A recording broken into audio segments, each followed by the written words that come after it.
Welcome to the Greatfully You podcast, where you can uncover and unleash the power and greatness that is you. I'm your host, Tausha Simon, and I am so happy you are here. In this podcast, we will explore topics that will revolutionize your world both professionally and personally from the inside out. We'll bring you engaging conversations that discuss career, family life, health, spirituality, and so much more.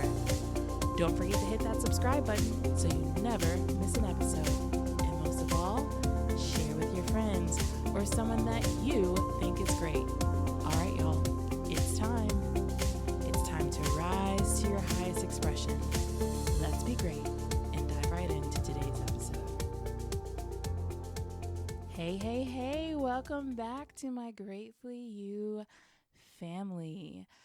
I am on my second episode and I had made the decision that I was going to pop 2 of these out in 1 week so I didn't chicken out and let fear win. So I am here, you guys, and I would love to challenge you if there's anything in your world right now that you feel you need to dive into that you've been putting off. Just dive in and say, hey, I'm going to face you today and we're going to conquer. Even if it's something small. Maybe it's going for a walk. Maybe it's, I don't know, calling a friend that you haven't talked to in years or months or whatever the case may be. Just do something that's going to face a fear of yours. So, anywho, welcome back. This episode is exciting for me. Actually, the next couple, I'm probably going to be along this theme.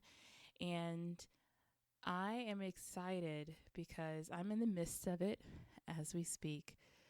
The last episode, I may have made preview to this because I talked a little bit about my career and how I'm in the midst of transition. And I have to tell you, it's omnipresent in most of our lives, and that is ambiguity. We can find it in the dynamics of our families, our friendships, careers, passions, religion, you name it. I can guarantee it's there. It's inevitable at some point in our lifetime. At some point in our lifetime, we will see it. It can feel murky, heavy, maybe a bit gray, nauseating even. At least that's what I felt when I first found out about my transition. It can seem like it's easing in slowly or rushing in like a bull. Regardless, ambiguity can be revolting. So yeah. It can also be exciting too, right? Like, I don't want to put a damper on what the experience is. I'm in the midst of transitioning from that murk to the exciting piece. So when this first began, I had to kind of sit with what I was feeling. It felt heavy. I was scared. I had been working in telecom for over 11 years. I have a family that I'm raising with 2 small kids. I need income. And I had a good paying job. I was comfortable. Let's be real. I was very comfortable with what I was doing. I loved the role that I had. So when this news hit me that I needed to return to office when they transitioned my title to be an in-office role, I was devastated. But I found out in May of last year, and so I had a lot of time to kind of process, and it was, let's just say I was in denial. Phase 1 of understanding ambiguity is typically denial and resistance. I didn't want to even believe it was even happening. It wasn't real in my world until I started seeing people leave. I was like, we need to make a decision here, Tosh. So, once I realized it was real, the questions started to rise. Like, what do I do with this? What's the purpose of ambiguity in my life? How do I get past it? Can I just pretend it doesn't exist? Can I ignore it? Maybe even drop kick it. I mean, every thought that you can think of, I was thinking it. And eventually I had to pause and just say, you know what, Tosh, yes, this is heavy, but ultimately, even when it can be like a dense fog, the fog eventually will rise. And so I have to make the effort to um, help assist in its rising. So I sat with that for a bit, and the thought that came to me was like, okay, I can either identify with it and become the victim, or I can navigate it and transcend it. And so, what does transcending ambiguity mean exactly? Well, as that came to me, I was like, I don't know. What does that mean? And of course, I had to dig deep because, again, ambiguity has been in our lives. I'm sure I'm saying our because I know that you've experienced it too at some point, whether as a child when you don't know what's going on with your family or your parents, sports, friendships, whatever. We've experienced it, and that muscle has been flexed through each experience that it's shown up for itself. So I paused. I'm like, okay, well, how do I normally get past this? And so thinking about transcending ambiguity, I was like, let's like really dissect this. What does that mean? And so in meditation, this came to me. And so I wrote it down. I'm going to read it to you verbatim, so don't mess it up because it's a mouthful. I might say it twice because it's good. It's helped me a lot. And so here it is. Transcending ambiguity is the ability to identify areas of uncertainty, expanding in our capacity to embrace its void and to rise above any restrictive aspects of self and or the situation at hand. It hits my core when I read that because I'm in this right now, right? I'm going to read it again because there's so much depth to it, and we're going to break it down. Transcending ambiguity is the ability to identify areas of uncertainty, expanding in the capacity to embrace its void, and to rise above any restrictive aspects of self and or the situation at hand. So, using the example of what's been going on with transitioning from corporate life, it has been quite the journey, right? So the first part of that definition is identifying areas of uncertainty. So I knew what was coming. My job told me that they were making changes. I can move or cannot move. What is it that I'm going to do?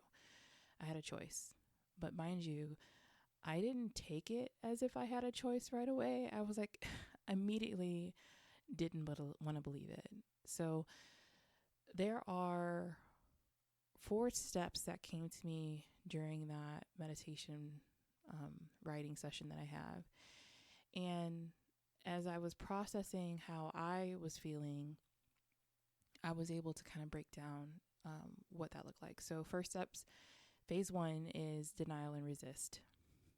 That's easy to kind of explain. I didn't want to believe it. I didn't believe it until I started seeing people being impacted because they did it in phases. And I was like, oh, crap, this is real. And so I had to say, Tausha, it's time. Like, we can't just keep sitting here and pretending like it doesn't exist. That doesn't help anything. So then the next phase, I transitioned to victim consciousness, right? Where I was like, wow, why me? How dare they? I am good at what I do. I love what I do. There's no reason for them to do this. I've worked remote for 8 years. I am good at it. So I was just really mad. Anger was rising. And so I stewed in that for a bit, and it was ugly. it was more of an internal anger because I'm working at that time. So I had to still pretend like everything was fine. And let me tell you, that in itself is a funky place to be. Inauthentic, because I have to show face when I'm still trying to figure out what I feel in this moment. And there's like a lot of mixed emotions, tears, frustrations, etc.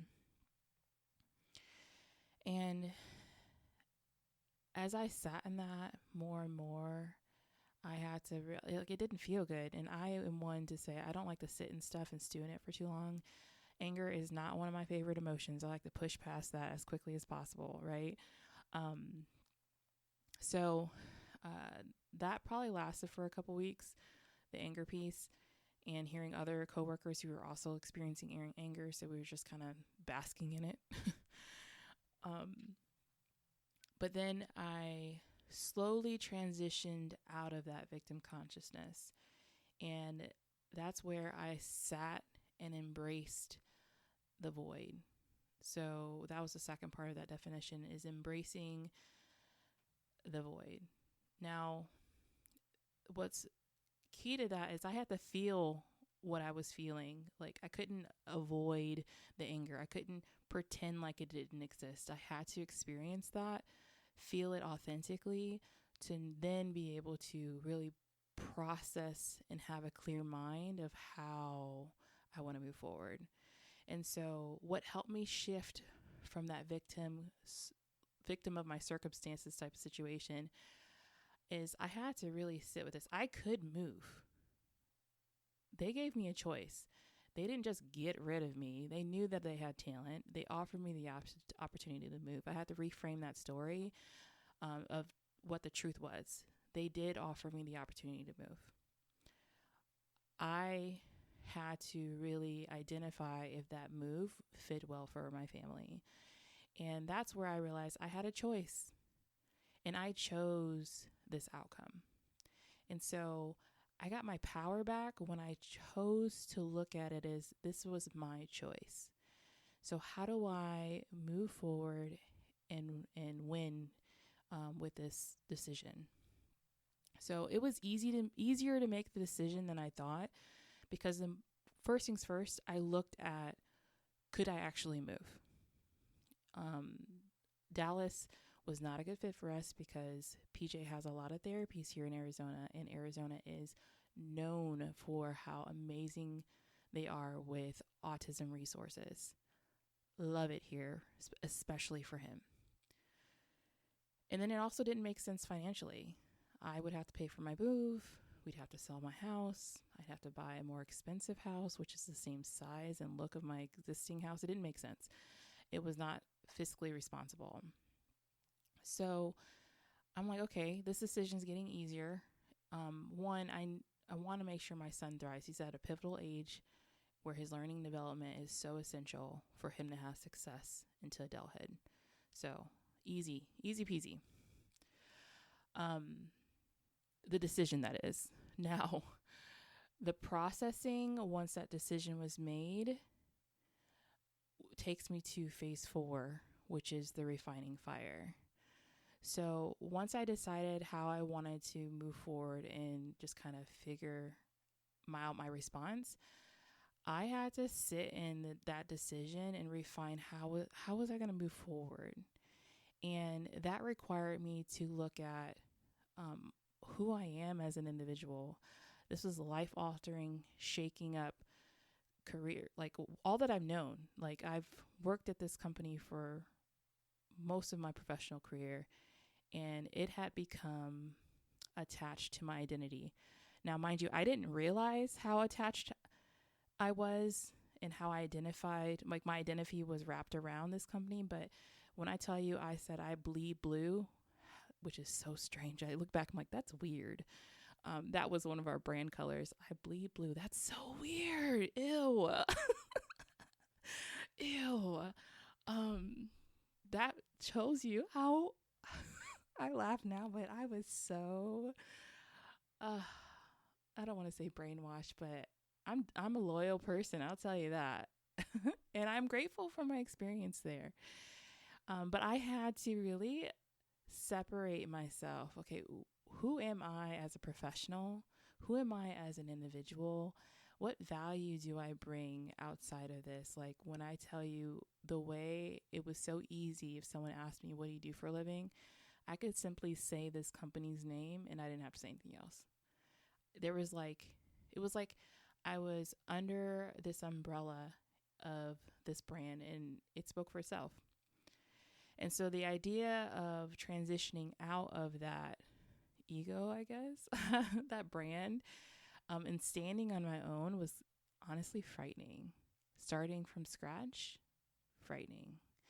Um, but that refining fire, my first day off payroll, the purifying started happening. I went and did some self-care activities. For me, self-care is going into nature. I went to a local lake here and just did some hiking and some journaling and some just breathing in fresh air and like really sitting with this shit's real.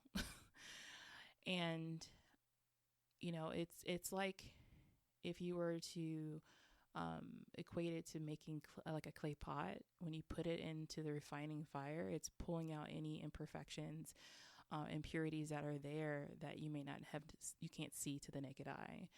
And so that's what the moment I left, even till today, I've been experiencing.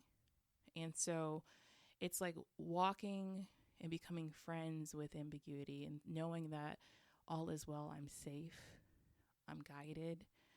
I know that I made the right choice. Of course, there were like throughout this process, there's questions that arose, like, did I make the right decision? Yeah. But every step forward, I kept being reminded whenever I doubted, the universe would just give me a gift to say, hey, you're on the right track. Whether it was a kind word from a friend or a stranger in the neighborhood that I would happen to meet that was kind. And I just continued to just allow myself to purge whatever feeling that came up that day. And I could tell you, there was definitely some ebbing and flowing going on, some high moments because I'm like, I wanted this. And even still, I can go back, honestly, maybe a year ago to me writing out in a manifestation worksheet. I do this every year around my birthday where I make a list of what it is that I desire for my life. And I wrote, and I quote, freedom. I want to feel free. Well, y'all, I am free. And I did not know it was going to come this soon. And I didn't know it was going to be that life jolting. Like, I thought, maybe I would ease into the freedom. Yeah, no. So I laugh because when I think spiritually, God says, ask and you shall receive, above measure, pressed down, shaken together, running over. It shall be given unto you. I asked for this experience. I chose to move forward in this decision, and I am blessed to be here.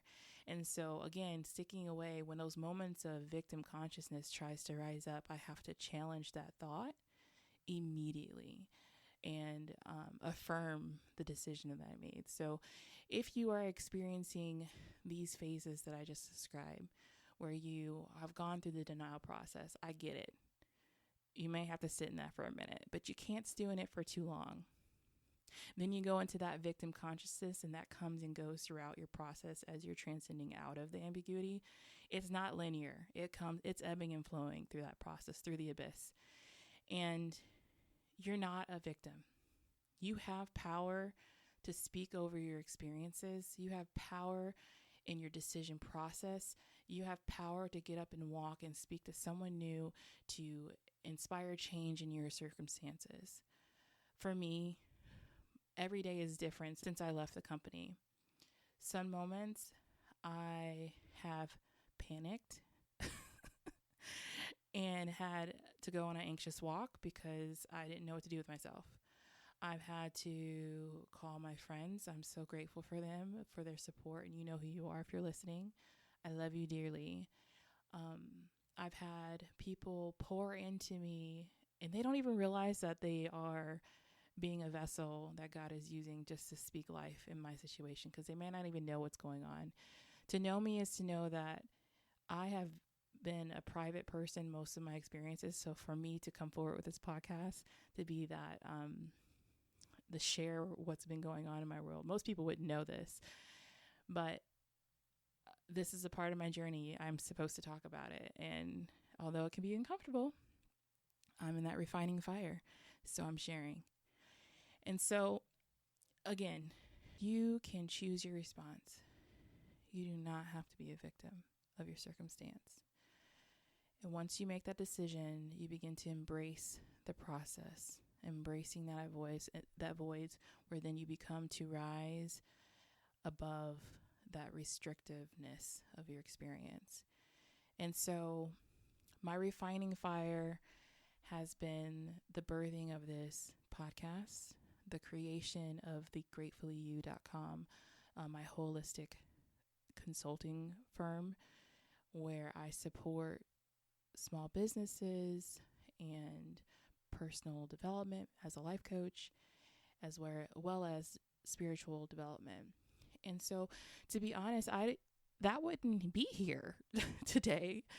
I have been talking about it for years, and I'm making sure you hear that, years. And life was so busy for me between the kids and working full time. I didn't have the capacity, or I didn't make the time to build the ecosystem. And once I started to look at this time that I've had as a gift, that I was gifted the freedom to then be able to build upon my passions, it began to shift. And so I went pedal to the metal, and I'm here in front of you today. So I would love you to ask yourself, how does ambiguity serve me? What is its purpose in your life? And how can you navigate this experience to transcend into your next? Sit with it. Think about it while you're exercising. Whatever your approach is when you're trying to process your next, just sit with it. How does ambiguity serve me? Is there freedom here? How can I create? We're born to be creators. We can live in the chaos of the abyss, or we can choose peace. Back in 2020, when the world was going through COVID and the pandemic, and there was a lot of panic going on in the world, I heard intuitively God say, peace is here if you want it. So if you're experiencing ambiguity in any area of your life, whether it's your friendships, your family, your career, peace is here if you want it. You simply have to choose how you want to respond. How do you want to rise? How does ambiguity serve you? Well, friends, thank you for joining our second episode. I am so grateful you are here, and I hope this message has helped you in the way that I've been journeying through ambiguity. Until next time, be great, be full, and most importantly, be you. Thank you for joining the Greatfully You podcast. To stay connected with the Greatfully You family, like and subscribe so you never miss an episode. And even better, invite someone that you love and that you think is great to listen in with you. And if you ever need a reminder of how great you are, make sure to grab some memorabilia from the Greatfully You website at greatfullyu.com. Until next time, friends, be great.